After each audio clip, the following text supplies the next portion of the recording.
Good evening बच्चों। तो हम लोग लास्ट क्लास में इलेक्ट्रिक डाइपोल कवर कर रहे थे और उसके बारे में बहुत सारी बातें डिस्कस किए थे। तो उसी डिस्कशन को हम आज आगे बढ़ाते हैं।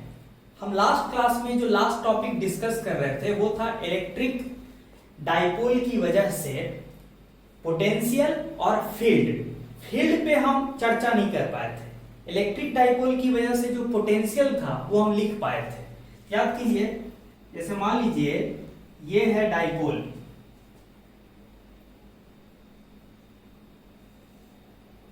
ये डाइपोल है, ठीक है। और इस तरह से आर दूरी पे और थीटा ओरिएंटेशन पे एक पॉइंट पी है, ठीक है। एक्चुअल में यहां क्या होगा, माइनस, और यहां क्या होगा, plus. Plus Q minus Q, ठीक है। इसको पॉइंट ओ नाम दे दीजिए। पॉइंट पी पे जो पोटेंशियल था ड्यू टू दिस डाइपोल वो क्या था, अगर आपको याद हो तो k p cos theta by are square. R ये दूरी था ओपी, थीटा ये एंगल था। डाइपोल के वेक्टर से जो ये ओपी वेक्टर एंगल बनाता है वही ये थीटा होता है। तो ये पोटेंशियल था। लेकिन अब मुझे जानने का मन है कि इस पॉइंट पी पे इलेक्ट्रिक फील्ड क्या होगा और उसका डायरेक्शन क्या होगा, ठीक है। ये दोनों चीजें चाहिए। स्टेप बाय स्टेप आगे बढ़ते हैं। देखिए, सबसे सिंपल तरीके से इलेक्ट्रिक फील्ड निकालना हो अगर यहाँ पे, तो आप एक चीज याद रखिए कि हम लोग इलेक्ट्रिक फील्ड निकालना सिखाए थे किस तरह से। एक मेथड सिखाए थे, minus del V by del X I cap, potential का differentiation with respect to X, partial differentiation with respect to X minus के साथ, और आई कैप लगा दीजिए। तो ये क्या देगा, ये जो क्वांटिटी है क्या है, एक्चुअल में X component of electric field है।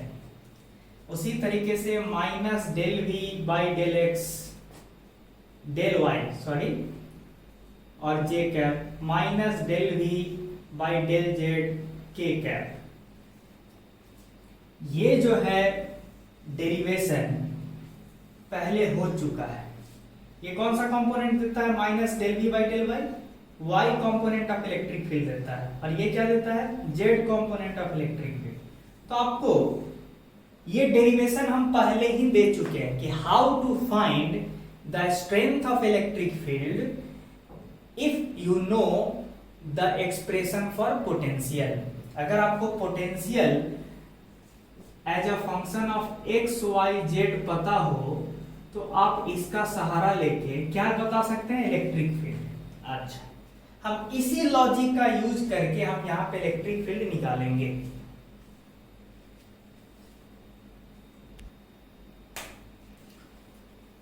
चलिए, तो ये जो पॉइंट पी है यहां पे इलेक्ट्रिक फील्ड निकालना है। तो देखिए, तो ये माइनस जो है चार्ज, इसकी वजह से पॉइंट पी के पास इलेक्ट्रिक फील्ड का डायरेक्शन क्या होगा, थोड़ा बताइए। माइनस साइन की तरफ डायरेक्टेड एक वेक्टर होगा कि नहीं। ये जो हमने बनाया है डायरेक्शन, ये डायरेक्शन क्या बता रहा है कि माइनस चार्ज की वजह से जो पॉइंट पी पे इलेक्ट्रिक फील्ड होगा वो माइनस चार्ज की तरफ डायरेक्टेड होगा, ठीक है। सिमिलरली ये जो प्लस चार्ज है इसकी वजह से इलेक्ट्रिक फील्ड पॉइंट पी पे किधर होगा,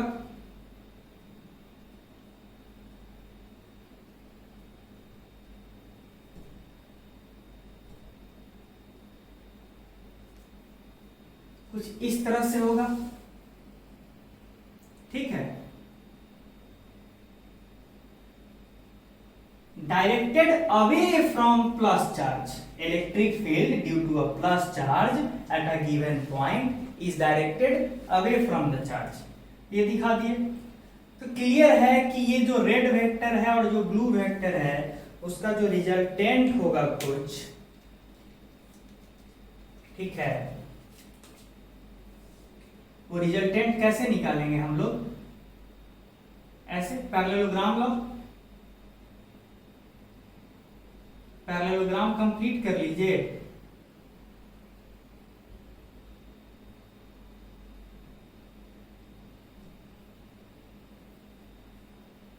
ठीक है,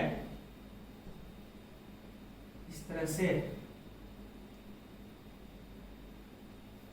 और ये बना दीजिए, बाकी चीजें हटा दीजिए। तो ये जो आया आपका ये रिजल्टेंट इलेक्ट्रिक फील्ड है, रिजल्टेंट यानी नेट बोल सकते हैं, सीधे सीधे इलेक्ट्रिक फील्ड भी बोल सकते हैं। जो ग्रीन वेक्टर है वो रिजल्टेंट इलेक्ट्रिक फील्ड है due to the presence of dipole at this location. ठीक है, एक बात बताइए, सीधा सीधा बात है कि माइनस चार्ज और प्लस चार्ज की वजह से जो अपना अपना फील्ड है उसका रिजल्टेंट अभी प्लेन ऑफ द बोर्ड में ही आया है ना, इस तरह से प्लेन ऑफ द बोर्ड। ठीक है, एक बात बताइए कि क्यों ना हम पोलर कोऑर्डिनेट में शिफ्ट हो जाए। आफ्टर ऑल अगर आप इस एक्सप्रेशन को ध्यान दीजिए, इस एक्सप्रेशन को, तो हम लोग इलेक्ट्रिक फील्ड निकाले कैसे थे? पोटेंशियल का डेरिवेटिव ले रहे थे, partial derivative along x, along y, along z. ठीक है, यही लॉजिक यूज करेंगे, लेकिन पोलर कोऑर्डिनेट में। देखिए कैसे, इलेक्ट्रिक फील्ड जिस डायरेक्शन में चाहिए उस डायरेक्शन के रेस्पेक्ट में डेरिवेटिव निकालिए। मान लीजिए हमको अगर एक्स डायरेक्शन का इलेक्ट्रिक फील्ड चाहिए था तो हम क्या करते थे?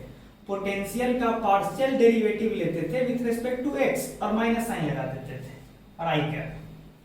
सिमिलरली अगर मैं कहूं कि ये जो ग्रीन वेक्टर है इलेक्ट्रिक फील्ड का, इसको मैं रिजॉल्व कर देता हूं। कैसे कैसे रिजॉल्व करता हूं? ऐसे,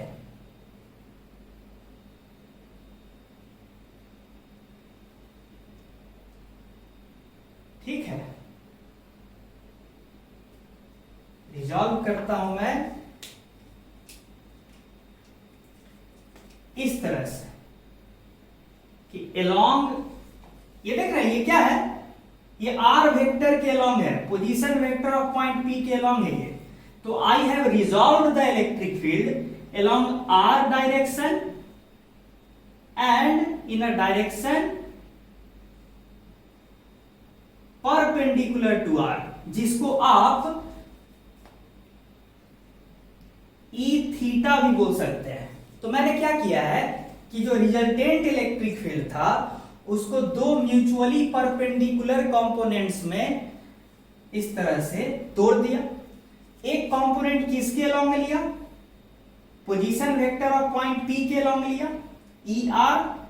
ठीक है, क्यों ऐसा नाम दिया मैंने ई आर? क्योंकि ई आर जो है ना आर कैप के अलोंग है। देखिए ना, आर कैप आपका इधर है, उसी के अलोंग ई आर। ठीक है, और जो इलेक्ट्रिक फील्ड का कंपोनेंट इस आर वेक्टर के परपेंडिकुलर है उसका नाम ई थीटा क्यों दिया? कॉमन सेंस, आर वेक्टर के परपेंडिकुलर डायरेक्शन में ऐसे बढ़िएगा ना तो ये जो थीटा है ना ये बढ़ेगा। आर वेक्टर के परपेंडिकुलर डायरेक्शन में बढ़िएगा तो ये थीटा बढ़ेगा। इसीलिए हम लोग इलेक्ट्रिक फील्ड के इस कंपोनेंट को ई थीटा नाम दिया है। सब कुछ लॉजिकल होना चाहिए। ठीक है, और ओपी वेक्टर के लॉन्ग यानी आर वेक्टर के लॉन्ग में अगर बढ़ूंगा आगे तो मेरा आर का लेंथ बढ़ेगा। ठीक है, electric field component along r cap vector को मैंने ई आर नाम दिया और electric field component perpendicular to are cap को मैंने ई थीटा नाम दिया। अच्छा, अब इस लॉजिक को हम यूज करेंगे। What is E R? हम ई आर कैसे निकालेंगे? इलेक्ट्रिक फील्ड का कंपोनेंट अलोंग आर कैप कैसे निकालेंगे? तो लॉजिक सिंपल है, जिस डायरेक्शन के अलोंग इलेक्ट्रिक फील्ड चाहिए उस डायरेक्शन के रिस्पेक्ट में पार्शियल डेरिवेटिव। किसका पार्शियल डेरिवेटिव? पोटेंशियल का। तो लिखते हैं minus del V by del x के बदले अभी क्या लिखेंगे, डेल आर। आई हमको आर कैप डायरेक्शन के लॉन्ग इलेक्ट्रिक फील्ड चाहिए, तो डेरिवेटिव होना चाहिए विथ रेस्पेक्ट टू आर। और किस डायरेक्शन में मिलेगा electric field, are cap direction में। किस लॉजिक से, इस लॉजिक से। सबको समझ में आना चाहिए। चलिए ठीक है। पोटेंशियल यहां लिखा हुआ है, तो लीजिए लिख देते हैं, ई आर वेक्टर बराबर माइनस डेल वी, पोटेंशियल कहां का, पोटेंशियल पॉइंट पी का, del V P by del r, और डायरेक्शन लगा दिया आर कैप, तो क्या आएगा माइनस के पी को तो बाहर रख सकते हैं, और partial derivative with respect to r है, तो कॉस थीटा को भी आप बाहर रख सकते हैं। तो डिफरेंशिएशन किस में गया, partial derivative of 1 by are square साथ में आर कैप। तो बताइए, तो 1 बाई आर स्क्वायर का डिफरेंशिएशन हम रखने जा रहे हैं, क्या होता है, आर की पावर -2 -1 इंटू -2 आर कैप।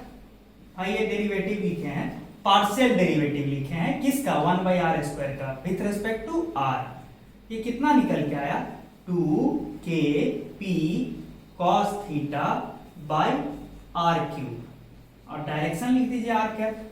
मतलब ये जो ई आर है ना, ई आर, ये green vector total electric field है ड्यू टू डाइपोल।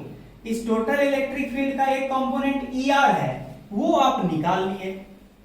सिमिलरली अब आपको क्या निकालना है, ई थीटा। जैसे ही ई थीटा निकल गया, तो आप तो दोनों कंपोनेंट निकाल ही लिए इलेक्ट्रिक फील्ड का, तो टोटल इलेक्ट्रिक फील्ड मिल जाएगा। तो ई थीटा क्या होगा बताइए, तो इसी डेफिनेशन से E theta minus del V P, partial derivative of potential with respect to. अब बताइए तो कि इस डायरेक्शन में जो छोटा डिस्प्लेसमेंट होगा उसको, वो क्या होगा, देखिए आर कैप के अलोंग जो छोटा डिस्प्लेसमेंट था वो डी आर था, ठीक है। उसी तरीके से आर कैप के जो परपेंडिकुलर है, अलग डायग्राम एक बना के दिखाते हैं। ये रहा डाइपोल, ये रहा आर, ये रहा थीटा। मैं कह रहा हूं कि आर के परपेंडिकुलर डायरेक्शन में छोटा सा डिस्प्लेसमेंट जो होगा उसको आप क्या लिख सकते हैं, तो सीधी सी बात है, छोटा डिस्प्लेसमेंट लीजिएगा ना, तो ये एंगल क्या हो जाएगा, ये एंगल हो जाएगा डी थीटा, और ये दूरी है आर, तो ये छोटा डिस्प्लेसमेंट क्या हो जाएगा, आर डी थीटा। तो partial derivative of potential with respect to a small displacement along theta direction, theta तो इसी को बोले थे, तो small displacement along theta direction का मैग्नीट्यूड कितना है, आर डी थीटा। तो यहां पे यूज कर रहे हैं, देखिए partial derivative of potential with respect to a small displacement along theta direction, that is R del theta. ये सबको समझ में आ रहा है, अच्छा। तो ये कितना है अच्छा, इसका डायरेक्शन क्या लिखे, ये तो हो गया मैग्नीट्यूड इलेक्ट्रिक फील्ड का, साथ में डायरेक्शन क्या लिखे, डायरेक्शन जो आर कैप के परपेंडिकुलर ये जो वेक्टर है ये थीटा को बढ़ाने का काम करता है, इसलिए सिंबॉलिकली इस डायरेक्शन को थीटा कैप नाम देते हैं, ठीक है। तो minus del V by R del theta, theta cap is the electric field along the direction perpendicular to are cap. चलिए अभी तो मैग्नीट्यूड लिखना भी बाकी है, लिखते हैं।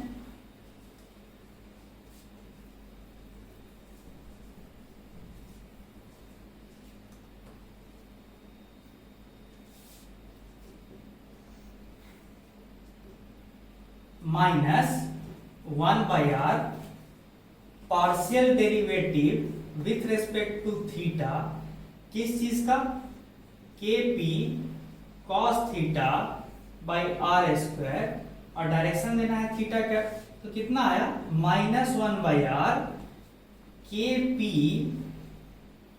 बाई आर स्क्वायर बाहर आ जाएगा क्योंकि पार्शियल डेरिवेटिव चाहिए विथ रिस्पेक्ट टू थीटा, तो सिर्फ कॉस थीटा का derivative with respect to theta और थीटा क्या है, तो कितना आ जाएगा K P by are cube.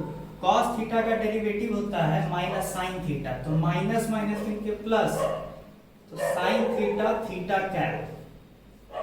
ये हो गया electric field along theta cap direction. तो आपको तो दोनों ही वेक्टर्स मिल गया, ई थीटा मिल गया, ई आर मिल गया, तो टोटल इलेक्ट्रिक फील्ड आप आराम से लिख सकते हैं। Total electric field is equal to E R R cap.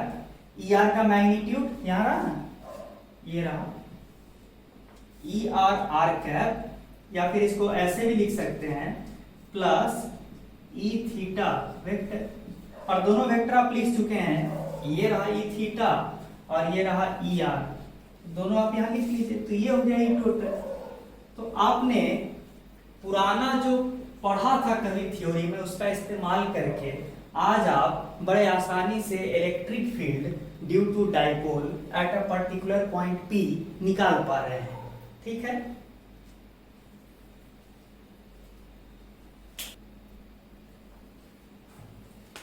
तो आगे बढ़ते हैं। तो टोटल इलेक्ट्रिक फील्ड हम निकाल चुके हैं। हम जानना चाहते हैं कि जो टोटल इलेक्ट्रिक फील्ड है वो आर कैप डायरेक्शन से कितना एंगल बना रहा है। लेट अस से वो एंगल अल्फा है, तो तब तो tan अल्फा जो होगा, tan अल्फा क्या हो जाएगा बताइए, तो ऐसे पैरेललोग्राम बनाइए, तो tan अल्फा जो होगा परपेंडिकुलर बाय बेस, तो परपेंडिकुलर का जो मैग्नीट्यूड है वो तो ई थीटा के बराबर ही है ना, और जो बेस का मैग्नीट्यूड है वो ई आर के बराबर है। इलेक्ट्रिक फील्ड की बात कर रहे हैं हम, electric field are cap direction से कितना एंगल बना रहा है, इसके लिए हम लिखेंगे ना tan alpha is equal to E theta by E R. तो कितना आया साइन थीटा बाय ये वाला वैल्यू रखिए ना, ये वाला मैग्नीट्यूड रखिए, तो साइन थीटा बचेगा और यहां का क्या बचेगा 2 cos थीटा, यानी इसी को आप क्या बोल सकते हैं tan थीटा डिवाइडेड बाय 2। ये क्या हुआ tan अल्फा, अल्फा बराबर क्या हो जाएगा tan inverse tan theta by 2। ये सब काम का रिजल्ट है, ऐसे भी ध्यान दीजिए ये सब। अच्छा, आगे का डिस्कशन करते हैं। और क्या क्या है, एक चीज तो सिंपल है कि magnitude of total electric field क्या होगा। आगे से हम टोटल नहीं लिखेंगे, सीधे ई वेक्टर लिख देंगे, तो आप समझ जाइएगा कि टोटल इलेक्ट्रिक फील्ड की बात हो रही है। तो क्या हो जाएगा under root of E R का स्क्वायर प्लस ई थीटा का स्क्वायर, तो कितना होगा under root of 2kp cos theta by are cube का square plus kp sine theta by are cube का स्क्वायर।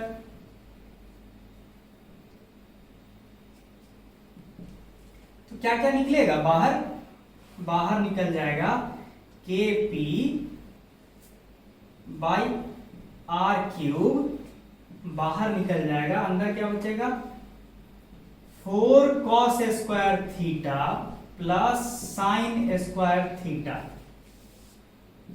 ये टोटल इलेक्ट्रिक फील्ड का magnitude है। इसको और कैसे लिख सकते हैं kp बाई आर क्यूब, और अंदर में साइन स्क्वायर थीटा को क्या लिख सकते हैं 1 माइनस कॉस स्क्वायर थीटा, तो कॉस स्क्वायर थीटा इस तरह से लिख सकते हैं साइन स्क्वायर थीटा को। तो क्या आया result kp by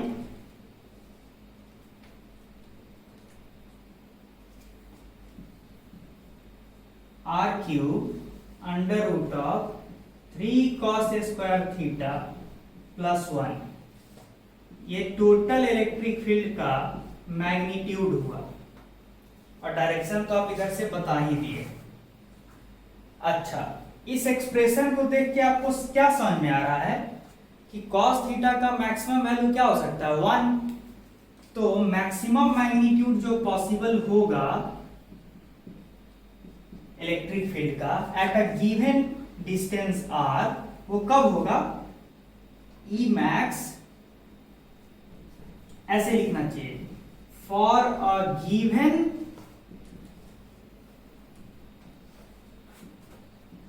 distance r,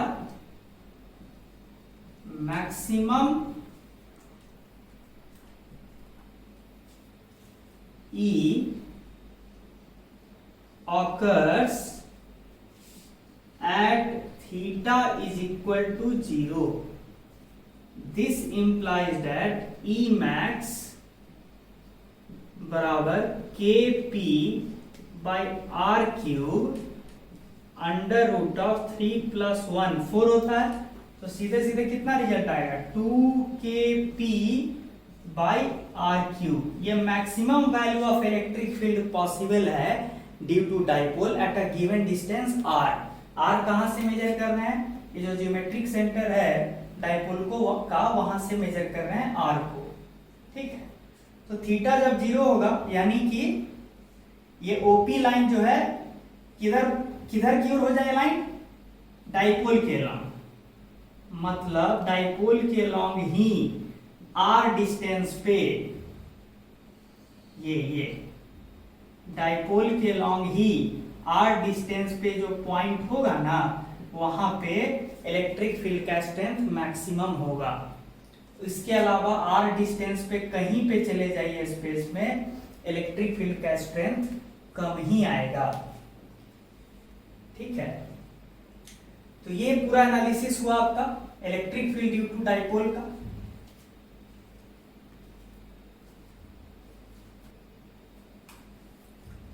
देखिए, मैंने कहा कि मैक्सिमम इलेक्ट्रिक फील्ड जो है थीटा बराबर 0 पे ऑक्टर होगा, ऑफ कोर्स, लेकिन चूंकि एक्सप्रेशन में cos स्क्वायर थीटा है, तो ये अगर 1 होना है तो दो जगह होगा, थीटा बराबर 0 पे भी होगा एंड 180 डिग्री पे भी होगा।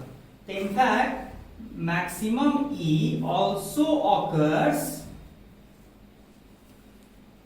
at theta is equal to 180 degree.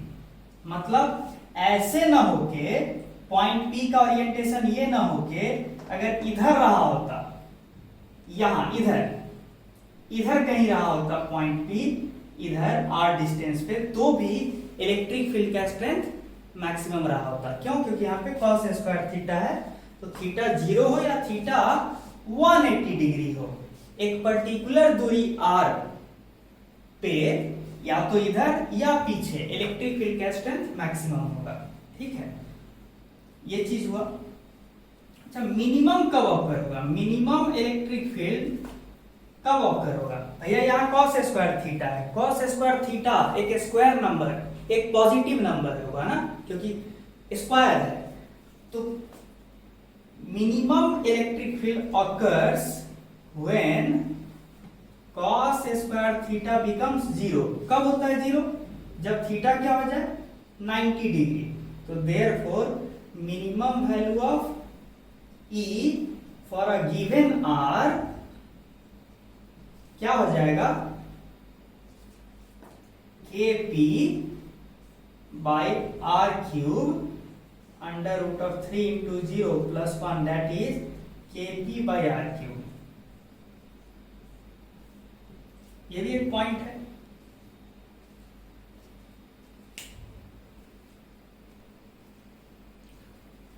अच्छा, एक और बात, ये O हुआ, ये P हुआ, ठीक है। तो P पॉइंट पे जो इलेक्ट्रिक फील्ड था for a given value of R maximum था, ठीक है। और जो ये P डैश डैश पॉइंट है, यहां पे इलेक्ट्रिक फील्ड मिनिमम आया था for a given value of R, एक पर्टिकुलर r के लिए यहाँ पे मिनिमम आया था। अच्छा, फिर यहाँ पे क्या आया था, एक पर्टिकुलर वैल्यू ऑफ r के लिए यहाँ पे p डैश पे मैक्सिमम वैल्यू आया था इलेक्ट्रिक फील्ड का। थोड़ा सा उसका डायरेक्शन भी देख लें। यहाँ पे इलेक्ट्रिक फील्ड का डायरेक्शन क्या होगा यहाँ पे इस पॉइंट P पे। तो यहां से देखिए ना, ये दोनों एक्सप्रेशन आपके काम का है। ई आर यानी आर कैप तो ये हो जाएगा ना, ओपी लाइन को ज्वाइन करने वाला जो है ये ना आर कैप है। अभी तो आर कैप इधर है, तो ई आर क्या है, यहां थीटा का वैल्यू 0 रखिए, यहां ई आर हो जाएगा 2kp cos 0 by r cube, that is 2kp by r cube। अच्छा, और ये तो हो गया E R cap, E r vector. Similarly E theta vector क्या होगा ये देख लेते हैं, मतलब इस डायरेक्शन में कोई आएगा फील्ड। देखिए थीटा का वैल्यू 0 है तो साइन 0 क्या होता है 0, यानी ये वाला कंपोनेंट नल वेक्टर है। जो भी आएगा पॉइंट P पे इलेक्ट्रिक फील्ड वो सिर्फ ई आर के लॉन्ग आएगा, यानी आर कैप के लॉन्ग आएगा। ठीक है, आर कैप के लॉन्ग। सिमिलरली वही लॉजिक से इस पॉइंट पे सिर्फ इलेक्ट्रिक फील्ड किधर आएगा बताइए, थीटा का वैल्यू रखिए, E R is equal to 2kp cos। अब यहां पे थीटा का वैल्यू क्या होगा, क्योंकि ये है आपका R, तो ये पॉजिटिव डायरेक्शन से कितना एंगल बना रहा है, ये कितना एंगल बना रहा है 180 ना, तो 2kp cos pi by r cube. P dash point पे r cap component of electric field क्या होगा -2kp बाई r क्यूब, मतलब इस डायरेक्शन में आया इधर माइनस आर कैप इधर। ठीक है,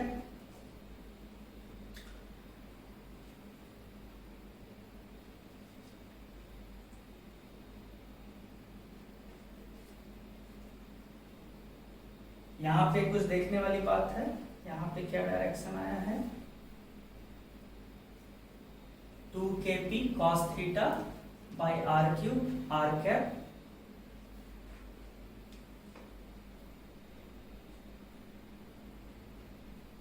ठीक है, यहां पे देखने वाली बात क्या है कि थीटा का वैल्यू आप पाई रख दीजिए, तो cos पाई होता है -1, तो -1 हो गया, तो -2kp बाई आर क्यूब, और ई थीटा कितना हो जाएगा, थीटा का वैल्यू पाई रखिए तो kp sine pi by are cube, ये कितना आएगा 0। ठीक है,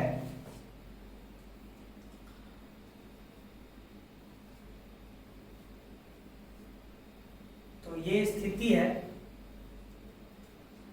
अच्छा, एक और चीज, ये ई आर जो आया ना -2kp बाई आर क्यूब है। ठीक है, ये ई आर मतलब ये वाला बात, ये, और आर कैप जो है यहां के लिए, यहां इस पॉइंट के लिए जो आर कैप है वो तो इधर होगा। आर कैप किधर होता है, ओपी डैश, तो ये जो पोजीशन वेक्टर होता है ना पॉइंट का, ये जो पोजीशन वेक्टर होता है उसके एलोंग का ही यूनिट वेक्टर होता है आर कैप। तो आर कैप अभी इधर है, ठीक है, इधर, और साथ में ये माइनस है, तो इसमें अगर माइनस लगा दीजिएगा तो ये वेक्टर अल्टीमेटली पलट के ऐसे हो जाएगा ना। ऐसे होने का मतलब होता है कि इलेक्ट्रिक फील्ड जो है एट P डैश पे जो इलेक्ट्रिक फील्ड है वो लिखिएगा कैसे, ई थीटा तो गया, मतलब इस डायरेक्शन में तो कोई इलेक्ट्रिक फील्ड नहीं है, तो इधर सेफ है आप, इधर नहीं है। रही बात एलोंग आर कैप, तो यहां से निकालेंगे तो क्या होगा, ई आर वेक्टर बराबर 2kp cos पाई, ये वाला पाई, ये बाई आर क्यूब, और आर कैप इधर है, ये क्या है निकल के -2kp by are cube R cap. चूंकि आर कैप ये है डायरेक्टेड टुवर्ड्स लेफ्ट, और उसमें आप माइनस लगा दीजिएगा तो पलट के ऐसे हो जाएगा, मतलब electric field at the location P dash is in the direction towards positive x direction, इधर हो जाएगा। ठीक है, ये बात आपको समझ में आना चाहिए।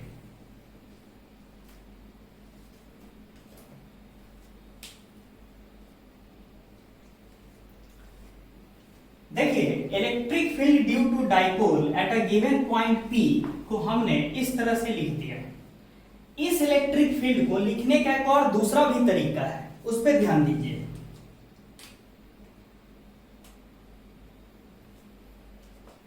ठीक है, ध्यान दीजिएगा मैं कैसे लिखूंगा। यही चीज लिख रहा हूं लेकिन मेथड देखिएगा। 2kp cos theta by r cube r cap minus kp sin theta by r cube theta cap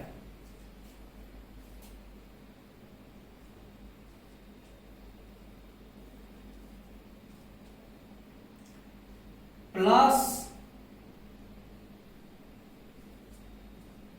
kp cos theta by r cube r cap. ये जानबूझ के मैंने टर्म ऐड किया है, फिर सब्ट्रैक्ट करूंगा। आपको सब समझ में आ जाएगा कि मैं ऐसा क्यों कर रहा हूं, बस आप देखिए। ऐसा लिखा जा सकता है कि नहीं? ऊपर वाले टर्म को ही मैंने नीचे इस तरह से लिखा। अब ओपन अप कीजिए, दिख जाएगा 2kp cos theta by r cube r cap, ये पहला टर्म है।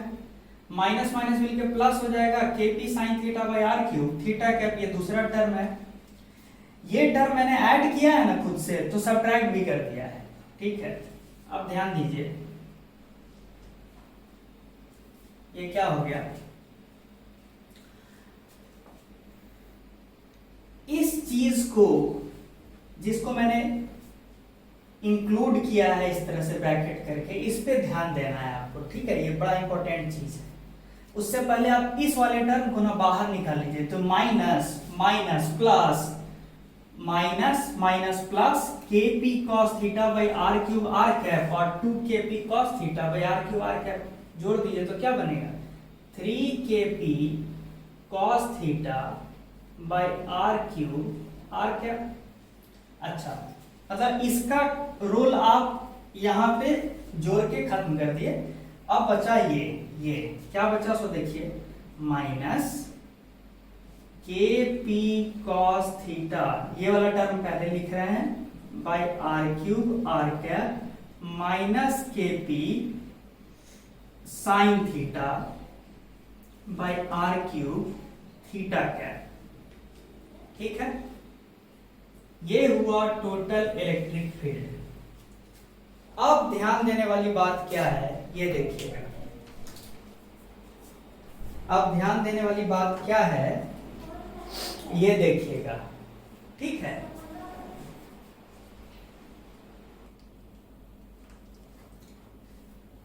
तो हम यहां तक पहुंच चुके हैं। अब देखिए 3kp cos theta by r cube r cap minus, ध्यान देने वाली बात है, अब k बाय r क्यूब अंदर में p cos theta r cap minus p sin theta theta cap. ये है, ये क्या है, ये जो ब्रैकेट के अंदर ये है क्या, ध्यान दीजिए। ये जो आपका डाइपोल मोमेंट होता है ना, डाइपोल मोमेंट, ये डाइपोल मोमेंट एक वेक्टर क्वांटिटी है। ये इसको रिजॉल्व कीजिए तो एक कंपोनेंट तो साफ दिख रहा है ना, ये वेक्टर p का एक कंपोनेंट r वेक्टर के लॉन्ग है कि नहीं है, कितना है p cos थीटा, और चूंकि r वेक्टर के लॉन्ग है तो यूनिट वेक्टर क्या होना चाहिए r cap. I have resolved the dipole moment vector along r cap direction like this p cos theta r cap। एक दूसरा कंपोनेंट क्या होगा इस डाइपोल मोमेंट वेक्टर का, इधर होगा, इधर परपेंडिकुलर डायरेक्शन में। अच्छा, ठीक है, और ये एंगल जो है, ये एंगल ये एंगल कितना है 90 माइनस थीटा। इधर कंपोनेंट आएगा कितना P का cos 90 minus theta that is P sin theta. मतलब डाइपोल मोमेंट वेक्टर जो है उसका दो कंपोनेंट है, एक P cos theta r cap और एक P sin थीटा। ये किस डायरेक्शन में है याद कीजिए, जो r वेक्टर के परपेंडिकुलर डायरेक्शन में जो वेक्टर था कौन सा वाला, ये जो वेक्टर है इसको हम थीटा कैप बोले थे, याद है। r वेक्टर का जो परपेंडिकुलर डायरेक्शन में जो वेक्टर था इसको थीटा कैप बोले थे, इस डायरेक्शन को हम थीटा कैप बोले थे। तो ये डायरेक्शन क्या हो जाएगा माइनस थीटा कैप उल्टा, तो P sin थीटा और direction wise minus theta cap. तो शॉर्ट में हम ये बोल सकते हैं ना कि हम डाइपोल मोमेंट वेक्टर को ऐसे लिख दें P cos theta r cap और minus P sin theta theta cap.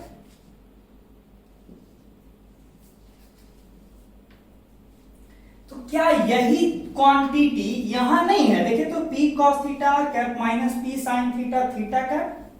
तो हम क्या बोल सकते हैं,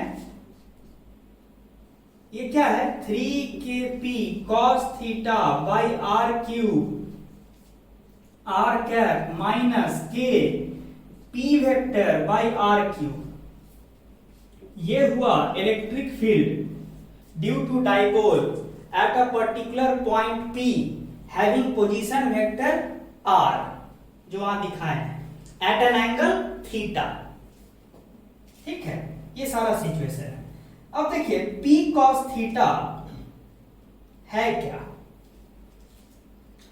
तो आगे दिखाते हैं। ठीक है,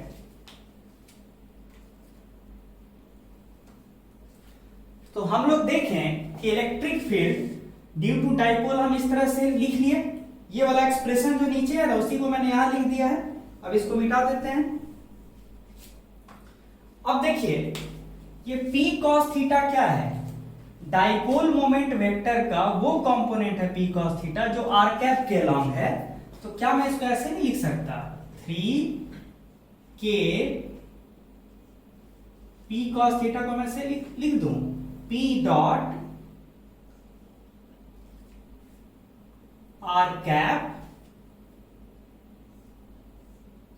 P cos थीटा के लिए मैंने ये लिखा है, देखिए आपके मन में होगा कि कैसे लिखे। देखिए P vector P dot r cap क्या होगा, डॉट प्रोडक्ट के रूल से mod of vector P into mod of r cap into angle between vector P and vector r cap. तो एंगल क्या है थीटा, तो cos थीटा ये कितना आया P इंटू 1 गुने cos थीटा यानी P cos थीटा।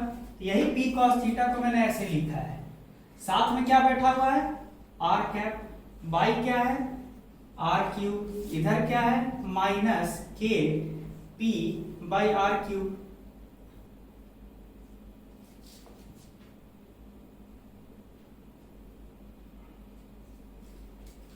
ठीक है,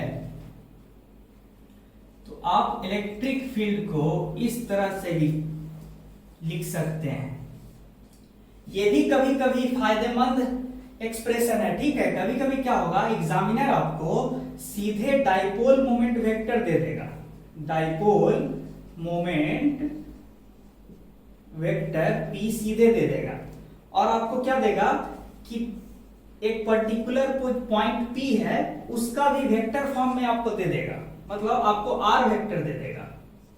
मतलब ये वेक्टर P भी दे दिया, वेक्टर R भी दे दिया और सीधे पूछ लिया कि पॉइंट P पे इलेक्ट्रिक फील्ड क्या है सीधे। तो तब तो उस केस में ये वाला एक्सप्रेशन बड़े काम का है ना। आपको अगर वेक्टर R पता है और वेक्टर P पता है तो सीधे ये एक्सप्रेशन का यूज कीजिए और electric field at point P लिख दीजिए। ये हमको बताना था, ये बहुत इंपॉर्टेंट पॉइंट था। ठीक है, ये सारा डिस्कशन था electric field due to a dipole.